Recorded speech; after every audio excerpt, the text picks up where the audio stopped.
All right, y'all, we back. This your boy Zaheen. Back again with another Every Levels Explained. This time it's just of comics. Now, from the thumbnail of the actual video, it seemed like they was like going through like from the early comics to newer ones, or kind of like least impactful ones to most impactful ones. Now, me being a non-comic reader, I'm going to be like, I'm pretty much here to learn. I don't really know what's happening. You know what I'm saying? But, you know, I know a little bit of shit about the comics. You know what I'm saying? Because I don't watch thousands of videos about comics, even though I don't actually read them. But we're going to figure it out.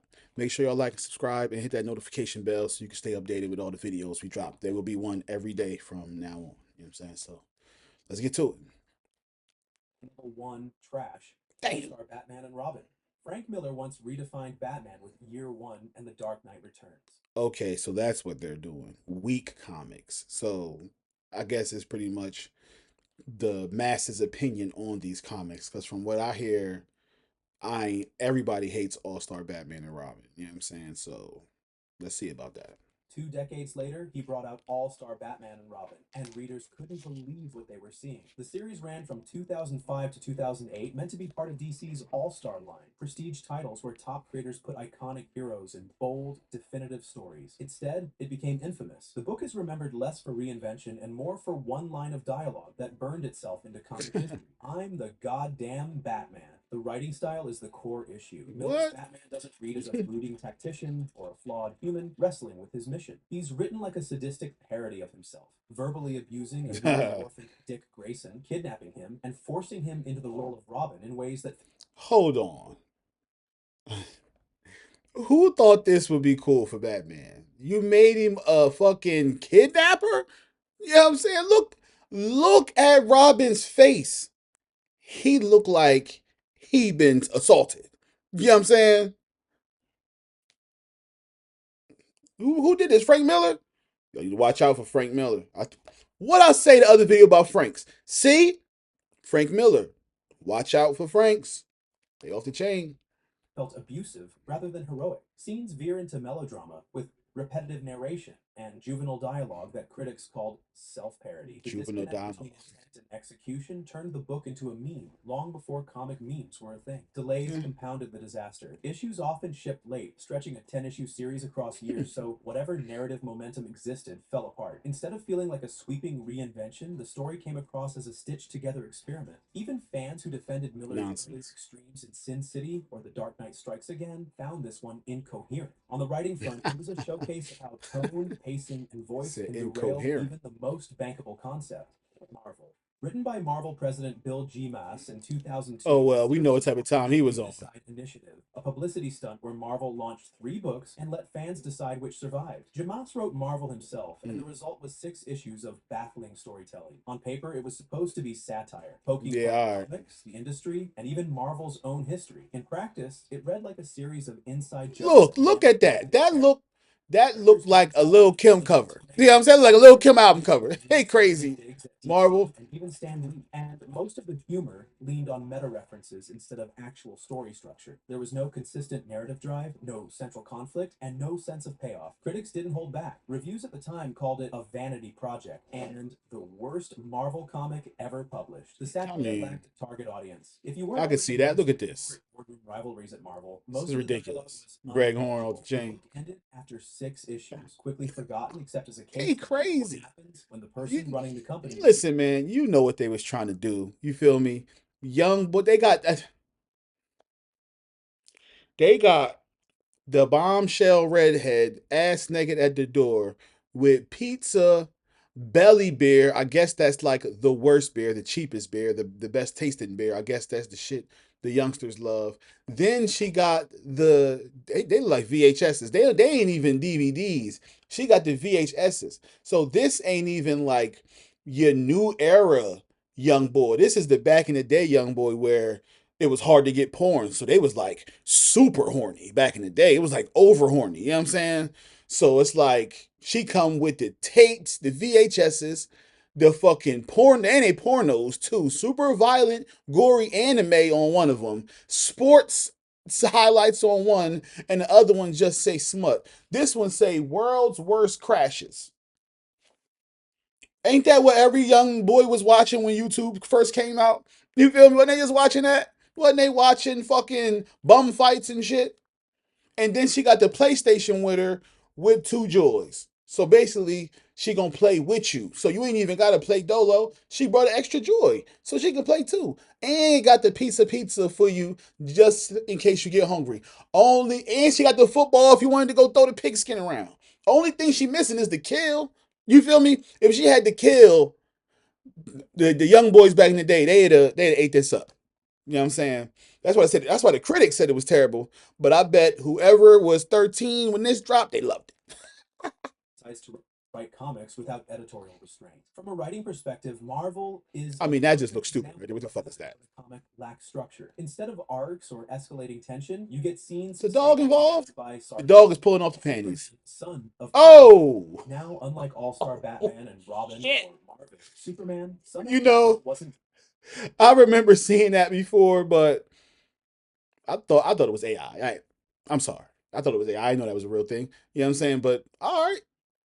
panned for being incoherent or unreadable. It was criticized for weak plotting and decompressed storytelling that left readers cold. Written by Tom Taylor, the series launched in 2021 and centered on John Kent, Clark and Lois's son, taking up the Superman mantle. The idea was strong, passing the symbol of Superman to the next generation while addressing modern issues. Early issues positioned John as a socially conscious hero, tackling climate change, authoritarian governments, and refugee crises. But the way the writing executed those I'm themes glad. caused friction. Listen, Instead of all I can say is I'm glad they didn't like it because of the writing. You know what I'm saying? Because I got no opinion. You know what I'm saying? I'm over here chilling. building conflicts with tension and escalation, many storylines revolved around characters That's a giving wild, speeches while it's a villains wild picture couldn't right destroy them. there. Critics and readers argued that Look at him certain too. issues felt like He like manifestos rather fucking than what's the little the poppy boy band from back in the day? Menudo? No, not them. Further back than them, and they might have been white. Donny Osmond, like Donny Osmond. adventures. Plot arcs often stretched thin across multiple issues with little momentum between cliffhangers. The dialogue leaned on declaration instead of He looked subtext, like and antagonists rarely pushed Christian. No, John not to Christian grow Bell. or What's, struggle yeah, to Christian. Look, become Christian villains. Bell right there. Sales reflected the lukewarm response. While the book was praised in some circles for representation, John came out as bisexual during the run. It never landed as a strong Superman Good story. for him. Writing-wise, the You know, problem was clear. Good the themes and writing dramatic sucked though. engines to drive them. Without that, the book often felt stalled, more like commentary dressed in capes than a gripping narrative. Level 2, bad. The Clone Saga. When Marvel rolled out the Clone Saga in the mid 90s, the Oh, idea I was know this simple: bring dude. back a loose end from He the and 70s and shake up Spider he and Miles Morales joined. What was his name? I can't remember. In the Spider Verse one where all the Spider Mans is out there, I remember him. Man's world. What started as a planned few month storyline spiraled into a 2 year editorial marathon that nearly broke the I character. do not know Writing how challenged comics either work. I do not know how comics work. Like I see comics, they be like Iron Man number 37. Like, is it really the 37th like book? Or is it like the 37th story? Like it's 37A, 37B, 37C, something like that. I don't really know how it go. You know what I'm saying? They'd be like, oh, this is Spider-Man number one, but it ain't the very first Spider-Man comic ever, right? I don't know. Somebody gotta give me some game on the that. premise itself. Ben Riley, a clone of Ben Peter Parker Riley, that's thought his name. dead, re-entered the story. That raised a compelling question. What if the man we'd followed for years wasn't the real Spider-Man? But instead of exploring that tension in a controlled arc, the plot ballooned under editorial pressure to keep sales high. Writers were instructed to stretch mysteries That across sucks. multiple titles. Amazing Spider-Man, Spectacular, Web of Spider-Man Unlimited. Cliffhangers Okay. answers kept I shifting. didn't even know that was More happening. clones were added until the story lost track of its own rules. For readers, it became exhausting. One month, Peter Parker was the clone. The next month, Ben Riley was the clone. Then Oh maybe Peter. shit. By the time most weeks was revealed, Peter being the original after all, fans felt jerked around. What could have been a powerful identity crisis became I wonder if they take stuff that happened in comics like that was like ass and like make a joke about it like in the movie. You know what I'm saying? Like do to any comic readers on here, do they do that? Is that something like that's in? Y'all let me know. An editorial gimmick. The Clone Saga is remembered as a textbook case of event load. The writing teams were buried under mandates to keep the story alive long after it should have ended. Sales held briefly, but the fan backlash was enormous, and Marvel eventually had to reboot large parts of Spidey's continuity just to get him back on stable ground. Damn. Batman, The Widening Gyre. Kevin Smith's name. I heard this was bad too. Launched The Widening Gyre. He had written Daredevil and Green Arrow arcs that fans loved, but with Batman, things didn't click. That's my boy too. 2009, meant to be the first half of a 12-issue story, ended up exposing weaknesses in both tone and structure. The writing bounced between gritty detective. That look like the Umbrella Academy right there. Sometimes delivering noir-style monologues, sometimes dropping awkward jokes that felt out of character. One infamous moment has Bruce casually mentioning that during intimacy with Silver Street Cloud, he bladdered in his pants. The first time an odd attempt he did what now? That instead pulled readers straight out of the story. The plot itself revolved. Who the fuck is that, Joker? New vigilante. Damn, Joker, that's the wildest Joker I've ever seen in my life. Built it as a slow burn trust story, ending on a cliffhanger reveal that Baphomet was actually a villain. The problem was the series stopped there. The second half, Batman Bellicosity, was never published. That left fans stranded mid-arc. That's what I remember. I remember him not being able to finish that shit. Widening Gyre shows how tonal inconsistency can sink even a decent setup. Batman's voice is one of the most carefully guarded in comics, and when the dialogue... Check Poison Ivy out. They always make the girl villains, the baddest girl villains on the planet. Like, yeah. But they can't all be cute, man. Like, somebody gotta look crazy. Damn. Ultimatum. Few Marvel events get criticized as heavily as Ultimatum. Released in 2000... I want to know where, what's the joint where Magneto and Professor X do something in their bodies, like merge and make this super Magneto dude, or whatever the fuck it is. I heard people didn't like that one as well. I wonder where that's gonna land at on here. 2009, it was meant to shake up the Ultimate Universe with shocking deaths and permanent consequences. Jeff Loeb's script leaned heavily into spectacle, but critics and fans alike my boy Blob sacrificing story structure in favor of shock value. The event begins with Magneto reversing the Earth's magnetic poles, causing global devastation. Okay. Blood, heroes die in the opening issues, and the body count just keeps rising. Blob. Longtime characters like Cyclops, Wolverine, and Doctor Strange are killed in sudden, brutal fashion. Instead of building arcs around these losses, the script often treated them like disposable set pieces. See, that is ass, because the whole disposable set piece thing, like, if you're gonna kill off a big character, make it mean something. You feel me? That, like, everybody want revenge. Like, if I'm sitting here and you kill a character I love, man, I can't wait to get back. At the end of Infinity War, no, in Endgame, I don't know which one came first, but whatever one came first, when all them niggas turned to dust at the end, my nigga, I walked out the movie like, oh my God, I can't wait for them niggas to get back. You feel me? And did they ever? You know what I'm saying? Shit. Tone was relentlessly grim. Dialogue leaned minimal, often reduced to characters reacting in horror as another hero was wiped off the board. What was missing was narrative rhythm. Shocking moments work best when they're balanced with quieter beats or when they pay off existing storylines. In Ultimatum, they came one after another. Who the fuck? Numbing readers rather than that dude in the corner. Fallout work best when they're balanced with quieter beats. Who is that dude in the corner? Like, hold on, where am I at? Like, right there. Fuck is that guy? Beats or when they pay off existing storylines. In Ultimatum, they came one after another, numbing readers rather than raising stakes. The fallout was huge. The Ultimate Universe lost most of its major heroes in one event, and the line never recovered its earlier energy. Readers saw the book as a demolition project rather than a story. Critics described it as tragedy porn, with writing that mistook death tolls for dramatic weight. Tragedy porn. Civil War 2. Marvel's Civil War. Is it Civil War 2? Set up for success. A spiritual sequel to one of Marvel's biggest events, Brian Michael Bendis writing, and marquee heroes like Iron Man and Captain Marvel at the center. But instead of becoming another defining moment, it turned into one of the most divisive Marvel crossovers of the decade. What y'all done did? Introduced Ulysses, an inhuman who could predict future events. Captain Marvel took this as a call to act on those predictions, stopping crimes before they happened. Iron Man opposed the idea, warning that punishing people for something they hadn't done crossed a line. On paper, it was Minority Report with superheroes. Okay. But to say, yeah, I know that concept. I hear that concept. The writing faltered. The event leaned heavily on repetition. Much of the dialogue circled the same argument issue after issue without fresh developments. Characters who had long histories of nuance were flattened into mouthpieces for one side of the conflict. Captain Marvel, in particular, was written as authoritarian and unyielding in ways that didn't align with her Oh, established come role, on. while See, I'm Iron about to Man say she ain't even like a that. voice of reason role. This kind of See, that's what fucked Game of Thrones up. I'm here to tell you.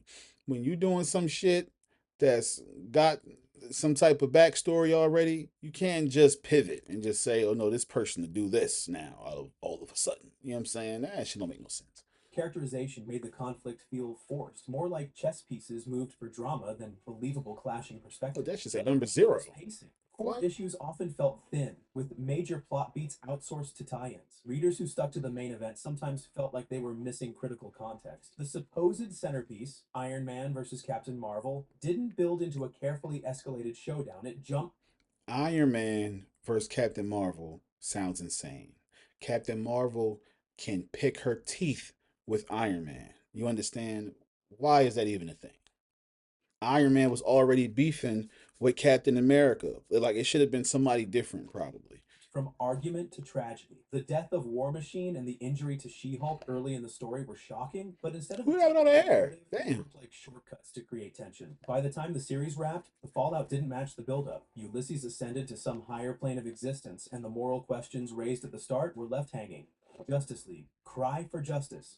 When DC rolled out Justice League, Cry for Justice in 2009, the marketing pushed it as a I darker, like more mature take the on Earth. illustration. That Heroes looked dope. demanding accountability after years of crises. The problem was the execution, which quickly became infamous for how far it swung into melodrama. The book followed Green Lantern Hal Jordan and Green Arrow, forming a splintered league determined to A lot of pursue green. villains proactively. That pitch could have worked, but the dialogue leaned into overwrought monologues where characters repeated the word justice to the point of self parody. Lines that were meant to sound powerful often came Okay, off stilted, I robbing the see what story happened of there. natural rhythm. Robinson attempted to give the book gravity through a shocking twist, Is the that the ice destruction of dude Star up there? City What's and his the death of name? I forgot his War name. He an became old school character. unbelievable. The choice was meant to anchor the story in tragedy, but it felt disconnected from the buildup. Instead of serving as a culmination of arcs, the moment landed as an editorial decision that derailed long term character development. Fans saw it as an Nothing is better in a book, movie, TV show, really don't matter than character development. You get some character development going, you know what I'm saying? Guys start out terrible. Like, I'm telling you, Game of Thrones, Jamie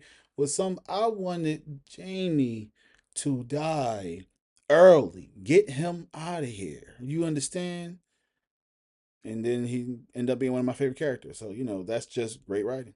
exploitative move, with grief used as spectacle rather than a story beat that had been earned. Another Shazam, issue Slim right was there? tonal imbalance. The Justice League has always balanced mythic grandeur with human heart, but Cry for Justice delivered grim speeches and relentless misery with little contrast. The writing style gave the impression that the book was trying to be mature by stacking trauma instead of letting themes breathe through character interactions. Critics widely panned the series, and Robinson himself later acknowledged it. All right, I see that Jones say 3 of 7 right there. November 9th, '09. So maybe comics is like, Its flaws. does It was a DC and Marvel do their comics different? Like volumes or whatever? Or the way it's numbered? Somebody in the comments, let me know that. perfect example on how tone and dialogue can make or break a story. When emotional beats are overplayed and character suffering is used as shorthand for depth, the writing loses credibility. Avengers versus X-Men. Marvel's Avengers versus X-Men was a blockbuster by design. Marvel's two biggest teams colliding in a I summer say, how is this not blockbuster. good? It sold huge numbers, but when readers looked back at the writing, the story Oh, was often okay. criticized for being chaotic and inconsistent. The hook was solid. The Phoenix Force Yeah, because I hear this one like was one of the biggest comics from what I hear, but apparently it's like when you hear somebody battling like a rap battle or something, and you in the rap battle, you watching it yourself, but then you go home and listen to it, you like, oh, the team that lost, they was saying some shit, they probably won. You feel me? Something like that. was returning to Earth, and the Avengers wanted to stop it, while the X-Men believed it could reignite their dying species. That set the stage for ideological conflict and big hero versus hero battles. On the page, though, the execution reflected the committee writing process behind it, with multiple top writers, Committee Bendis, writing. Jason Aaron, Ed Brubaker, Matt Fraction, Jonathan Hickman, rotating I know scripts. Matt Lots Fraction. of characters shifted from I issue don't know to the rest of issue. those guys. One chapter might Matt Fraction, I think he did either Daredevil or Hawkeye, the new Hawkeye run. I think one of those.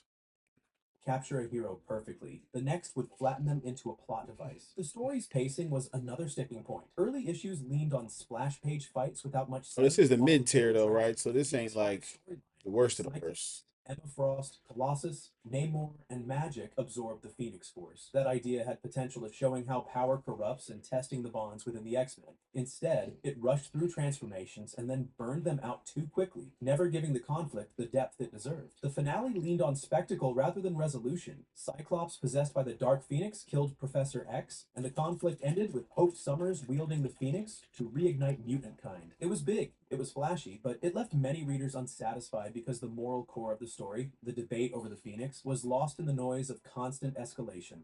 Level 4, mid-high.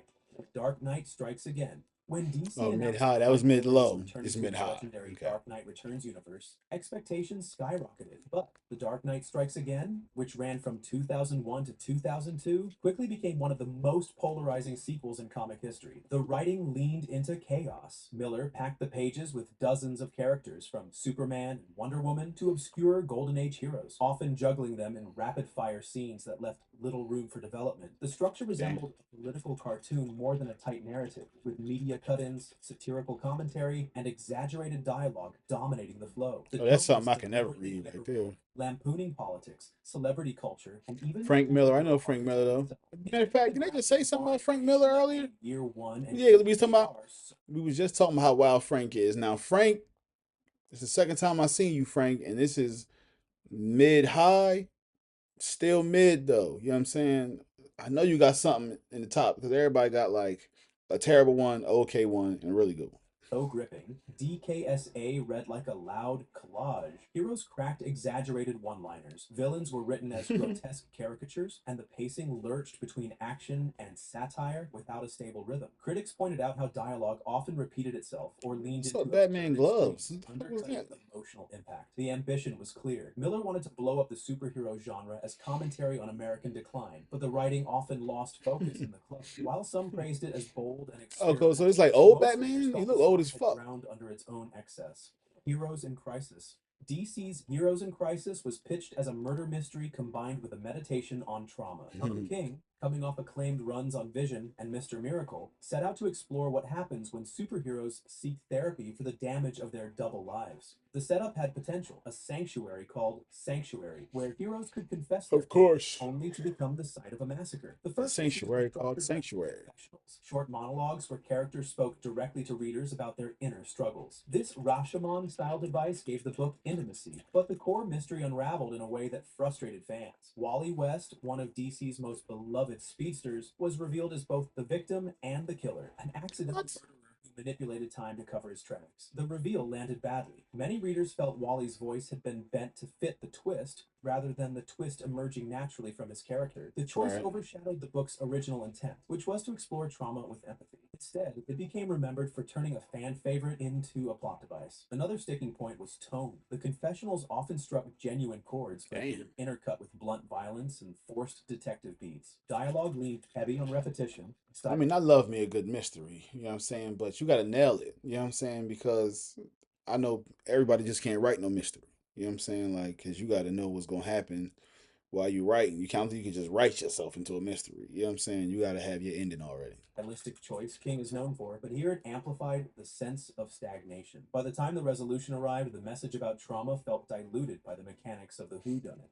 Secret So Empire. tired of Superman, Marvel's bro. Secret Empire lit up headlines before it even fully launched. The premise, Captain America revealed as a Hydra sleeper agent, sparked Ah, outrage, debate, and fascination in equal measure. Written by Nick Spencer, the that's 2017 Buttnick. crossover event was designed as both a political allegory and a test of how far readers would follow a character through moral inversion. The buildup across Spencer's Captain America runs was deliberate. Steve Rogers was reshaped by the sentient cosmic cube into believing he had always served Hydra. That change Damn. reframed his entire history and set the stage for him leading Hydra's takeover of America. The writing leaned into paranoia, betrayals, and authoritarian totalitarian imagery, creating a dark atmosphere that mirrored contemporary political. I mean, he did say Hell Every Hydra in the issue showed elevator at one potential and time. tightly written. Heroes were divided, trust was shattered, and every decision carried weight. But as the event escalated, the script turned to bigger and bigger set pieces. Shields powered by cosmic energy, battles across space, and a reset mechanism that restored the real Steve Rogers.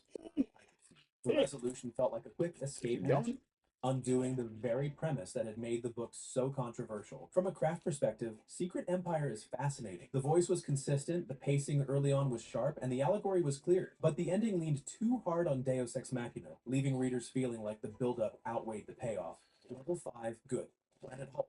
By the mid Okay. 2000s, Hulk stories were struggling with I heard this was pretty good. repetition. Calm, smash again. Then Greg Pak took the character off Earth and dropped him into one of Marvel's most ambitious arcs, Planet Hulk, running from 2006 to 2007. You know, I actually heard this should be higher. Like, people love this joint, this Planet Hulk joint. Is this the one where he had a son out here, Scar?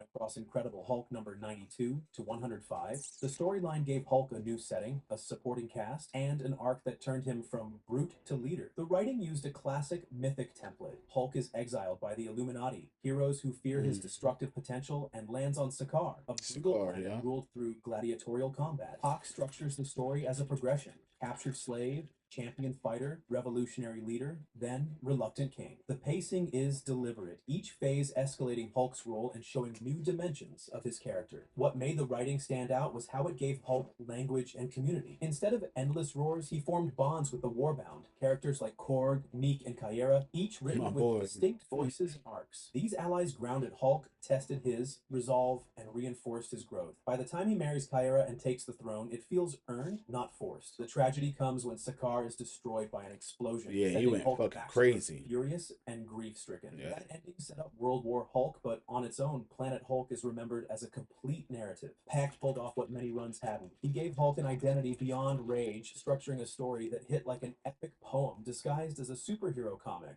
Blackest Night. DC's Blackest Night Never employed heard of a this. high-concept hook. The dead rise, armed with Black Lantern rings, and the living must confront their own fallen. Written by Jeff Johns from 2009 to 2010, the series tightened event storytelling around clear rules, escalating stakes, and emotional resonance. The narrative worked like a rising tide. Each issue introduced a new wave of resurrected heroes and villains, and the Black I remember I Lanterns were just watched something. I think I watched one of these with all the lantern rings. So if they talking about the black ones, I think that's death or something like that they were saying. emotional ties, using memory and guilt to unnerve their They targets. all got different That little detail in the joints. writing gave The orange one, I think, orange one and the red one, I think they know the orange one. And somebody else, they only got one ring. You feel me? Because they too crazy to share that power. the event personal weight. Heroes were fighting the echoes of their own histories. Johns also brought structure through the emotional spectrum, building on his earlier Green Lantern mythology. Every Lantern Corps, hope, rage, fear, compassion, will, love, avarice had a role, and their interplay kept the story from becoming monotone. Instead of Alright. endless brawls, readers got a thematic exploration of what emotions drive life and death. The pacing was sharp. Big shocks like the resurrection of Bruce Wayne's skull or the return of Aquaman hit hard, but the book never lingered too long on any single beat. Tie-ins Okay. expanded the world, but the core book held its own narrative spine, which is rare for events of this scale. Batman By the and climax, Robin when out there. heroes of every color banded together to stop Necron, the payoff felt complete. V for Vendetta. Originally serialized in the early 80s before being completed by Great DC, movie. Alan Moore's V for Vendetta remains one of the most literary comics ever written. Its influence is cultural as much as it is narrative, but at its core, the writing is what sustains its place in the canon. Moore framed the story in a fascist Britain controlled by a totalitarian regime and introduced V, the anarchist masked figure who wages a symbolic and literal war against it. The writing balanced ideological sharpness with character depth. These speeches are theatrical and loaded with alliteration and literary references, but they never exist in a vacuum. The plot keeps them anchored, with each act of sabotage escalating his myth. Evie Hammond's arc is the emotional center. Moore didn't write her as a passive witness. She undergoes a full transformation from vulnerable survivor to someone who inherits V's mantle. Her imprisonment and psychological Okay, that trial by entire That's the sequence bald was head one chick of the from most the movie. devastating I think so. scenes in comics, exploring resilience and identity through prose as much as panels. The structure was episodic yet precise. Each chapter could function on its own, but collectively they built towards systemic collapse and the question of what replaces tyranny. More Listen, what I want to know about V for Vendetta is it like other like comic books that's in the whole V for Vendetta world? You feel me? Like, is it like, or is it just this one set of comic books? You know what I'm saying? Because if it is, if this is the only comic like V for Vendetta's only got like a little couple volumes, they should make like some new ones, like build the world, like that IP. Like anybody using that right now, Moore's voice carried through the entire work. especially at a time right now, Trump crazy ass being in office, writings on the wall. Lyrical, political, and unsparing. From the repeated imagery of the Guy Fawkes mask to the interplay of propaganda broadcasts, the writing ensured every panel fed the theme. Level 6, great. Batman, Year Year 1. one. Published in 1987 in Batman number 404 to 407, Year 1 This is reshaped the bull, Batman right? mythos through writing that was spare, precise, and deeply character driven. Frank Miller scripted it, but David Mazzucchelli's layouts reinforced the noir style, creating a narrative that Okay, felt more like a David, hard-boiled crime novel than a Dave. superhero comic. The writing structure is tight, just 4 issues, each functioning like a chapter in a novel. The perspective is split between Bruce Wayne and Jim Gordon, and Miller used parallel narration to give each man a distinct voice. Bruce's captions are brooding, meticulous, focused on his obsessive mission. Gordon's are weary but principled, showing the toll of navigating a corrupt police force. That duality gave the story depth. It wasn't just Batman's origin, but Gotham's rebirth through 2 men walking different but intersecting paths. Dialogue is I minimal but heard weighted. like I think this is what the Batman right now is based off of because he in year two though. So I don't know if they getting that from this or if this is like year two, like a continuation of year one. I think that's how I heard about Frank Miller in the first place. I think. Every word carries impact, from Bruce's failed attempts to strike fear in disguise to Gordon's reflections on loyalty and compromise. The writing leaned on motif, the bat breaking through the window, the city's constant stormy atmosphere, has recurring symbols. Miller avoided filler, Watch and this when the I'm done. issue ended on a beat that propelled the Sorry narrative, for the yawn. making I'm the sorry. arc read as a complete, unified script. Critics hailed Year One as one of the best written comics of the decade because of this economy. It showed how superhero storytelling could be cinematic without losing the literary edge. For aspiring writers, it's a model of tight plotting, strong character voices, and thematic consistency. Watchmen. Released as a 12-issue I limited mean, series it's my from shit. 1986 to 1987, Watchmen is widely considered the pinnacle of comic book writing craft. Alan Moore approached it like a novelist, Alan Moore. weaving dense layers of symbolism, recurring motifs, and multiple narrative voices into a structure that redefined the medium. This movie was crazy, man. The bad guy won on this motherfucker. Backbone of Watchmen Shane. is its 9-panel grid. That rigid structure gave Moore control over rhythm, pacing, and visual emphasis. He layered parallel narratives across issues, most famously in issue number 5, Fearful Symmetry, where the entire comic is built as a mirror, with the panel layout reflecting itself from beginning to end. These formal experiments What were that not mean? gimmicks. They reinforced the themes of order, chaos, and perception. Each character was written with a distinct voice and worldview. Rorschach's journal is clipped, brutal, and Rorschach. Dr. Manhattan's narration flows in non-linear time, simultaneously detached and omniscient. Ozymandias delivers measured, grandiose exposition, while the comedian embodies nihilistic gallows humor. The writing never blurred those voices, giving each thread a strong identity. Moore also embedded Okay. supplemental prose at the end of each issue, excerpts from fictional books, articles, and documents that expanded the world. These side texts deepened the sense of realism, gave readers extra Is that the layers of owl like context, little making Watchmen car or feel something? relevant Was that the regardless owl of eyes? Yay on a fallen world. Even the climax, with Ozymandias executing his catastrophic plan to unite humanity, is remembered not just for its shock, but for its narrative inevitability. The seeds were planted throughout, and the payoff made sense within the story. You know, I still don't know what Rorschach do. I know his face like make ink blots or something, but is he strong? Like super smart? What the fuck do he do? I don't even remember. I seen The Watchmen, the movie that came out like once or twice. I remember the ending more than anything, but I don't know what's up, Rorschach. Story's internal logic. Batman, The Long Halloween. Running from This was dope. 1996 to 1997 across 13 issues, The Long Halloween cemented Jeff Loeb's reputation for weaving crime drama into superhero mythology. Yeah, this was hard. Batman not as an all-knowing figure, but as a detective in over his head, navigating a case that unraveled month by month. The structure was clear and effective. Each issue centered on a holiday with a new murder by the mysterious holiday killer. This gave the story a built-in rhythm and allowed Loeb to pace revelations carefully. Instead of rushing through suspects, the narrative gave space for tension to build, making every twist feel earned. Loeb's writing also balanced the grounded crime narrative with Gotham's transition into something strange. The Falcone crime family embodied the old order, organized crime, loyalty, and control, while the arrival of rogues like Joker, Riddler, and Poison Ivy. We off that new wild shit. You feel me? We off that Harvey Dent, angel dust crime. The series tied these threads together. His transformation into Two-Face was framed as the tragic end of Gotham's last chance at order through traditional justice. Dialogue was efficient, often clipped and noir-inspired, but Loeb let characters breathe. Batman wrestled with uncertainty rather than omnipotence. Gordon's moral center grounded the investigation. I didn't know Two-Face was in The Long Halloween. To collapse. From a writing perspective, The Long Halloween is one of the strongest examples of how to pace a mystery in comics. The monthly holiday structure gave the series momentum, while the interplay of crime and myth built Gotham into a living, evolving city. Level 7, Goat, Mouse. Art Spiegelman's Mouse was a reinvention of what the medium could carry. Serialized from 1980 before being collected. Alright, full disclosure, I don't know what this is. I never even fucking heard of it. You know what I'm saying? I see the swastika in the background. It looked crazy.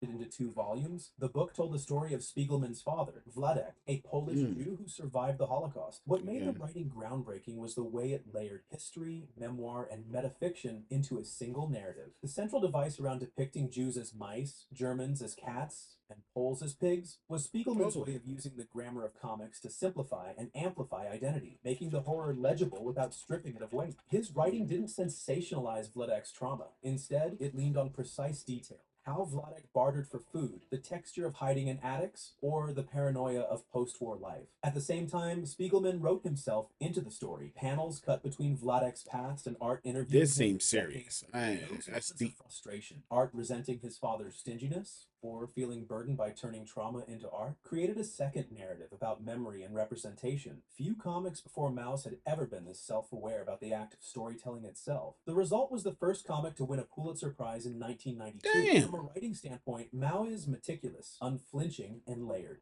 Batman, The Killing Joke. They love this. The Killing Joke in 1988. And Alan Moore again. Novel with Brian Bolland on art, and it remains one of the most debated pieces of Alan superhero Moore writing ever published. On the surface, it's a Joker story. His attempt to prove that one bad day can break any man. Underneath, it's a tightly constructed meditation on duality, chance, and the thin line between sanity and collapse. Moore's script is economical. In less than 50 pages, he intercuts the Joker's origin. A failed comedian pushed into crime with his assault on Commissioner Gordon and Barbara Gordon. The writing never confirms whether the origin is real, presenting it as one of many possible paths. That ambiguity became part of the story's power. The Joker as an... They hate the animated version of this, though. Like, they got like a movie, an animated series. They hate...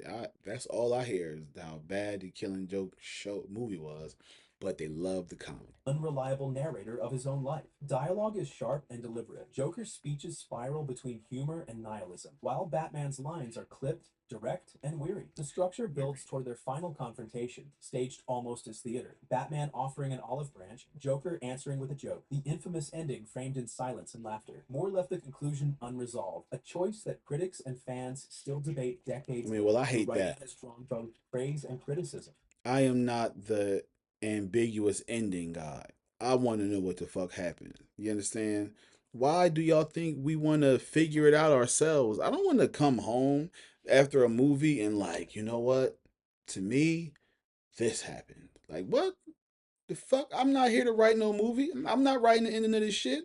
Figure it out. On one hand, it's studied as a masterclass in pacing and thematic clarity. On the other, Barbara Gordon's Crippling was seen as an exploitative narrative. Oh, I do remember this. Even DC later admitted was controversial. But regardless of debate, The Killing Joke is proof of how much weight a short focus script can carry.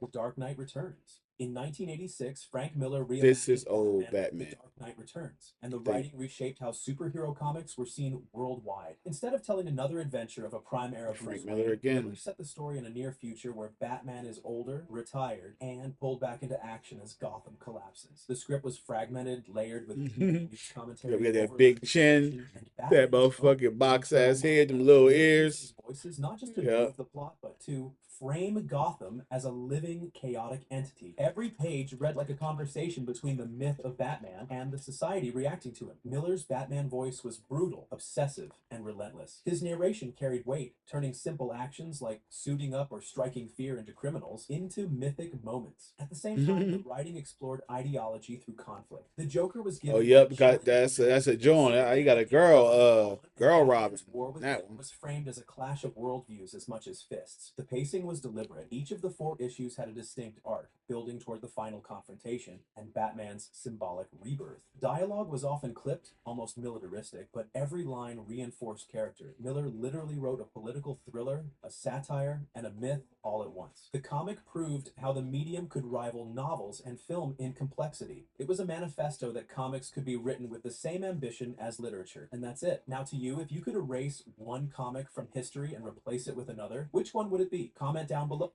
Now, see, I don't got that type of comic skill to delete something, then put something back up there. I don't know nothing about that. You feel me? But what I can say is if the comic is going to be like a mystery, like a whodunit or something like that, I'm all in.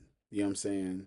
Uh, action is cool, but it's a comic. I mean, you got to imagine the action. You know what I'm saying? So I'm not really the best at that, you know. So I rather see my action on TV. But a mystery, you can lock in. You know what I'm saying? You ain't got it ain't got to be no comic. You know what I'm saying? They can read a motherfucking book this motherfucking big right here for a mystery. You know what I'm saying? But yeah, make sure y'all like and subscribe. You know what I'm saying? We got it.